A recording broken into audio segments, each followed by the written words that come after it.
Merespons batalnya pengesahan revisi Undang-Undang Pilkada di DPR, KPU menegaskan akan mengikuti putusan MK terkait aturan pilkada.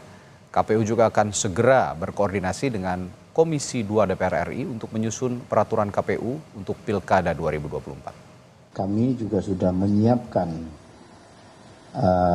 adaptasi atau mengambil substansi putusan yang kemudian kami normakan dalam draft PKPU yang kami kirimkan ke Komisi 2 atau DPR pada tanggal 21 Agustus. Untuk selanjutnya tadi setelah kami melakukan rapat pleno terbuka hasil pemilu pasca PHPU kedua di Mahkamah Konstitusi, kami juga menyampaikan bahwa kami dengan tegas akan melaksanakan putusan Mahkamah Konstitusi. Adapun langkah-langkah lanjutan berkaitan dengan yang kita lakukan terkait dengan tindak lanjut putusan ini, kami melakukan langkah prosedur tertib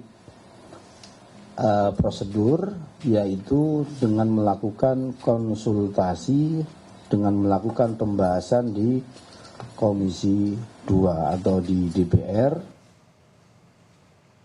Informasi terkini pasca dibatalkannya revisi Undang-Undang Pilkada, kita tanyakan langsung pada jurnalis Kompas TV Valencia Triksi yang saat ini berada di gedung KPU RI Jakarta. Triksi, sejauh ini apakah sudah ada informasi dari KPU akan melakukan konsultasi kepada DPR ataupun pemerintah, ini kapan?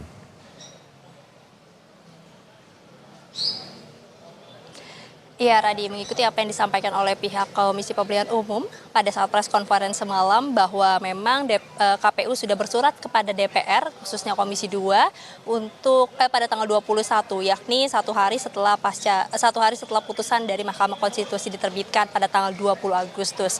Nah, memang untuk penjadwalan dikatakan pada hari Senin, yakni pada tanggal 26 Agustus, ini akan dilakukan rapat dengar pendapat bersama dengan Komisi 2 DPR, melakukan diskusi maupun juga konsultasi terkait dengan putusan MK. Dikatakan ini merupakan langkah prosedur, mengingat bagaimana pihak Komisi Pemilihan Umum nampaknya berkaca pada putusan Mahkamah Konstitusi yang kemudian diubah untuk Pilpres 2024, dan di saat itu memang ada dampak yang kemudian diterima oleh pihak KPU, yakni mendapatkan sanksi berat dari DKPP. Sehingga pada saat ini ketika ada putusan baru dari Mahkamah Konstitusi terkait dengan Pilkada, yang kita tahu juga pada tanggal 27 atau pada Selasa depan ini akan dimulai pendaftaran calon kepala daerah. Maka dari itu pihak Komisi Pemilihan Umum melakukan prosedur ataupun juga mengikuti langkah-langkah yang dilihat ini bisa mengamankan ataupun juga membuat keputusan dari Mahkamah Konstitusi ini bisa berjalan dengan baik. Seperti yang tadi juga sudah disampaikan, yakni melakukan rapat dengar pendapat bersama dengan Komisi 2 DPR, lalu kemudian nanti juga akan ada pertemuan dengan Kemenkumham. Ini dilakukan untuk rapat harmonisasi, mengingat sebelum melakukan pengundangan terhadap PKPU, maka pihak KPU ini juga harus melakukan harmonisasi dengan pihak Kemenkumham. Jadi memang ada dua step terlebih dahulu, Radi dan juga saudara, baru kemudian ke Komisi Pemilihan Umum ini bisa menerapkan ataupun juga menyusun draft PKPU untuk kemudian diundangkan. Nah, melihat lagi terkait dengan putusan dari Mahkamah Konstitusi yang juga sudah ditegaskan oleh pihak Komisi Pemilihan Umum bahwa mereka atau pihaknya ini akan melaksanakan terkait dengan putusan MK tersebut, mengingat juga sudah ada pembatalan pengesahan revisi Undang-Undang Pilkada dari pihak DPR kemarin, maka dari pihak KPU ini menyebutkan kalau diskusi ataupun juga konsultasi yang dilakukan bersama Komisi 2 DPR nantinya pada hari Senin 26 Agustus 2024 sifatnya tidak mengikat. Jadi hanya konsultasi, mengingat ini adalah prosedur, tapi terkait dengan keputusan, terkait dengan apa yang nanti akan diterapkan oleh Komisi Pemilihan Umum akan mengikuti dari putusan Mahkamah Konstitusi nomor 60 dan juga nomor 70, yakni terkait dengan ambang batas pencalonan kepala daerah dan juga terkait dengan titik penghitungan atau batas usia minimum calon kepala daerah. Nah, kalau kita melihat bagaimana dari putusan Mahkamah Konstitusi nomor 60 dan juga nomor 70, Radi dan juga saudara, di mana dari Mahkamah Konstitusi ini menghapuskan terkait dengan ambang batas 25% di DPRD dan juga 20% suara sah dari pileg di daerah setempat.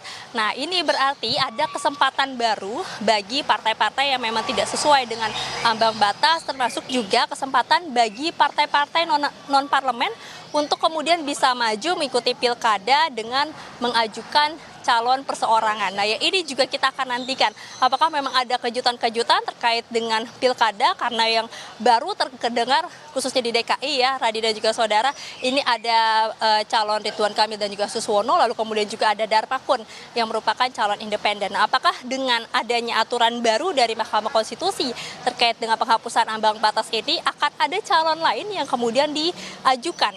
Nah, kemudian yang kedua adalah terkait dengan titik penghitungan batas usia minimum calon kepala daerah.